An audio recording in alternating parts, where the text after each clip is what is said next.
Hello, welcome to another session of Some Things to Know About Marriage. We want to talk today about forgiveness. In the course of your relationship, you're probably going to need to be forgiven. You're probably going to be in a situation where you're going to have to forgive your mate. So what is forgiveness? The dictionary says forgiveness is to stop feeling angry or resentful towards someone for an offense, a flaw, or mistake. Another definition says to excuse a flaw or a fault or an offense, to renounce anger or resentment. The Bible talks about forgiveness, and there's a word that the Bible used for forgiveness, and that word means to send forth, to send away, to lay aside, to leave, to omit.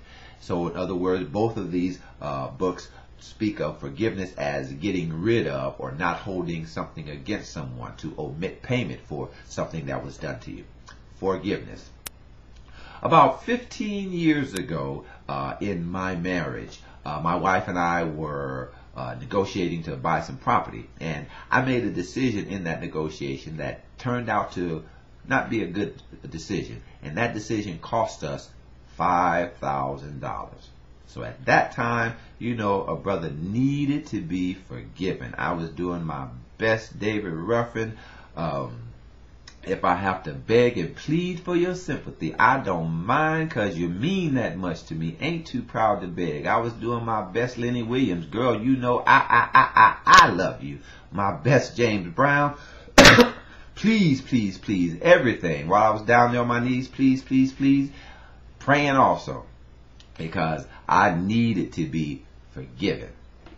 And that leads us to our first point in the idea of forgiveness, and that's to admit. The person has to admit that it's their fault, has to admit that, yes, I did it. Now, I'm not talking about confessing something that, nobody knew about.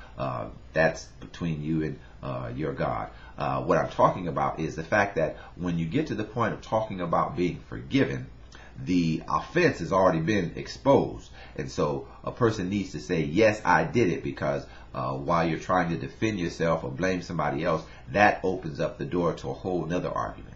But the person that is going to do the forgiving, they have something to admit also. They have a decision to make whether or not they're going to actually forgive this person. Are they going to hold on to the anger? What are you going to do about this relationship? So there's something for both sides to admit, if you will.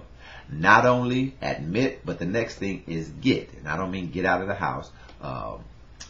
That may be helpful depending on your circumstances, but get something from it. The saying goes, those who do not learn from the past are doomed to repeat it. So you need to get something from your error, your mistake. Learn something from it. You're not as strong as you thought you were. Those people weren't really your friends, or whatever. Get something from it. Learn something from what you did. Not only get something from it, but get some help for it. Depending on what the circumstances are and the offense is, you may need to get some help. You may need to get some therapy, some anger management. The two of you may need to go to some counseling. So you need to get something for it so that you can overcome that, and that helps in the process of forgiveness. We're going to stop right there, and we're going to continue this on next time. We're running out of time, but I trust something was said that helped you, that provoked some thinking in your relationship. And if so, would you please forward this to someone else that you may know that may need this information? Could you repost this on your Facebook page? I greatly appreciate it. Also, would you also hit the like button and let me know that people are listening and people are being helped by this? I'd greatly appreciate that. If you'd like to contact me, I can be reached at dshig@sbcglobal.net. That's dshig@sbcglobal.net. Until next time, be blessed. We look to speak to you again as we talk about some things to know about marriage. God bless you.